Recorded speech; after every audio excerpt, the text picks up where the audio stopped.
Kalau saya ingin rasional bahwa semua besok yang akan saya tawarkan, saya sampaikan itu betul-betul program yang bisa dieksekusi selama 5 tahun. PSI untuk wilayah DKI Jakarta, alhamdulillah kita kompak bersatu memastikan kemenangan satu putaran untuk Pramono dan Rano Karno, dan insya Allah dengan ratusan ribu anggota dan keluarganya, harapan itu menjadi sangat mungkin. Apalagi kita tahu bahwa trennya sekarang naik terus, dan memang kita berharap pasti satu putaran itu akan terjadi, insya Allah, gitu Pak. Ya, yang pertama saya terima kasih kepada KSPSI.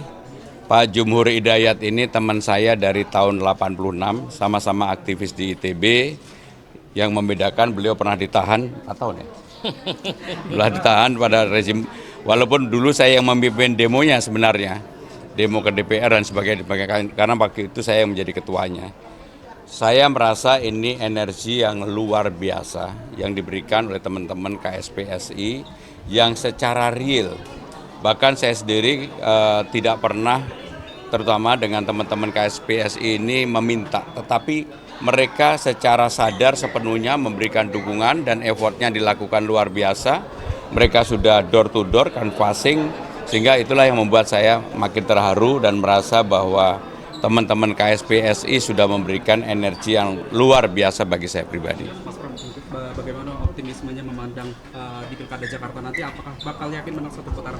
Jadi kalau melihat antusiasme, dukungan, dan juga keinginan terutama, mudah-mudahan apa yang menjadi keinginan itu bisa terwujud, karena dalam survei saya, walaupun survei secara terbukanya belum sampai dengan 50 lebih, tapi kalau diekstrapolasi hampir dari semua lembaga survei kita sudah lebih dari itu. Sehingga dengan demikian titik-titik terakhir ini sampai dengan tanggal 27, dukungan-dukungan seperti ini sangat membantu sekali, dan ini real banget. Mereka sebelum bertemu dengan saya, mereka sebenarnya sudah melakukan sosialisasi di jaringannya masing-masing, dan saya dengan Pak Jumhur ini dikasih report secara terus-menerus. Saya melihat ini real, betul-betul real. Saya mengucapkan terima kasih. Mas Pram, udah masuk musim hujan, biasanya banjir, terus masalah pemukiman warga, nanti gimana nih Mas? Mungkin bisa. Ya, apapun persoalan banjir di lapangan kan seperti yang selalu saya sampaikan, ada 3, banjir kiriman, banjir lokal, banjir rob.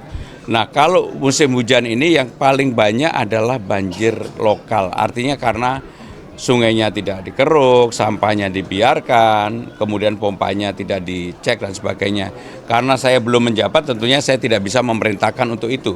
Tetapi secara konsep saya tahu bagaimana cara mengatasi pemecahan terhadap banjir itu. PR pemukiman penduduk, Mas?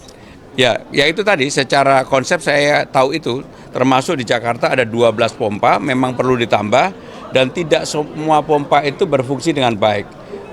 Contohnya, ketika kemarin banjir yang lalu, hanya 6 pompa berfungsi. Harusnya ketika sebelum banjir terjadi, pompanya memang dipersiapkan dari awal. Ya. Terkait persiapan debat besok, adakah strategi khusus yang disiapkan Mas Pram? Apalagi kan di paslon sebelah itu mereka lebih unggul terhadap tata kelola kota. Jadi urusan debat, baik tata kota atau lingkungan, urusannya bukan unggul nggak unggul. Apakah program itu bisa diwujudkan atau tidak dalam waktu periode 5 tahun.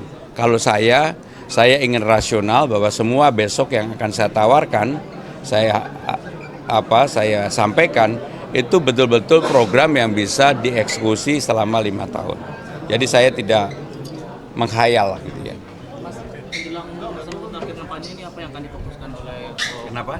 menjelang masa-masa akhir kampanye apa yang akan menjadi fokus? Sampai dengan tanggal 23 saya tetap bersosialisasi seperti biasa. Tanggal 24, 25, 26, 27 sampai hari pencoblosan ada 4 hari, saya akan memikirkan hal yang tentunya saya tidak mau melanggar kampanye, tetapi kan waktu itu juga bisa dimanfaatkan untuk hal lain yang secara positif, mungkin dengan keluarga dan sebagainya. Kampanye akbar akan di Jakarta tanggal 23, tempatnya di Gedung Madya, GBK. Ya, makasih ya.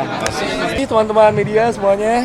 Jadi hari ini kami dari relawan buruh nasional dan khususnya relawan buruh DKI Jakarta menyatakan dukungan kami kepada Bapak Pram, Pak Pram, dan Bang Dul.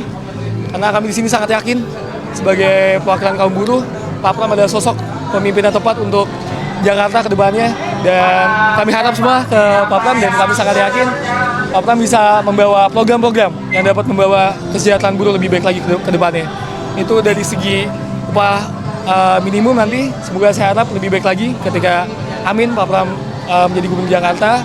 Lalu selanjutnya yaitu soal jaminan kesehatan untuk para buruh dan jaminan pendidikan untuk anak-anaknya juga. Mungkin itu harapan yang dari kami sebagai kaum buruh, dan saya harap juga Pak Pram bisa datang minggu depan ke kawasan pemukiman buruh yang ada di Cengkareng. Terima kasih. Silakan Pak Pram. Jadi tadi secara prinsip apa yang menjadi keinginan buruh di Jakarta ada 3. Yang pertama adalah masalah UMP. Kalau dalam penentuan UMP memang antara perwakilan buruh dengan gubernur dan pemerintah Jakarta harus duduk bareng. Dan saya sangat terbuka untuk itu. Yang kedua yang menyangkut masalah jaminan hari tua dan juga BPJS dan sebagainya. Ini juga menjadi masalah bagi para buruh, dan yang terakhir adalah untuk pendidikan keluarga buruh, termasuk KJP dan sebagainya. Sehingga 3 hal itu yang tadi disampaikan, dan bagi saya yang paling utama adalah yang nomor 1, ya walaupun semuanya utama ya, tapi yang nomor 1 itulah yang sering menjadi perbedaan di lapangan. UMP Jakarta itu sesuatu yang selalu sangat sensitif. Tetapi saya sangat akan terbuka kepada perwakilan buruh. Saya seperti dengan Pak Mustopo dan bahkan dengan kakeknya Evan ini saya udah kenal zaman kakeknya. Sehingga dengan demikian saya yakin saya akan bisa menjadi orang yang bisa menyelesaikan persoalan UMP di Jakarta dengan baik. Ya. Amin. Cukup ya. Mas Pram tadi disinggung soal aduan apa dari buruh itu kan bisa di balai kota misalnya. Ya apapun saya akan terbuka untuk bisa duduk, karena ruang dialog di pemerintahan Jakarta itu harus terbuka, nggak bisa dihindari. Semakin dihindari sebenarnya semakin tidak bagus bagi kenyamanan, ketentraman Jakarta. Ya. Mas Pram, ini kan kemarin katanya Pak Anies mau deklarasi dukungan Pram Rano, itu benar nggak, dan kapan sih? Yang jelas kemarin jam 6 pagi saya sudah bertemu dengan Mas Anies 1 jam lebih. Makannya adalah lontong sayur yang enak banget, kopi buatan Bu Ferry, istrinya Mas Anies enak. Mas Anies juga ngajak putranya, karena saya kenal Mas Anies sangat lama sehingga pembicaraannya dalam. Tindak lanjutnya nanti diikutin aja apa yang akan dilakukan ya. Jadi makanya soal RK klaim dukungan dapat dukungan dari Pak Jokowi, tanggapannya? Ya bagi saya ini negara demokrasi, mau dukungan dari mana saja monggo. Saya tidak pernah mempersoalkan. Monggo aja. Kalau saya pribadi dukungannya dari mana yang diharapkan? Dari rakyat Jakarta.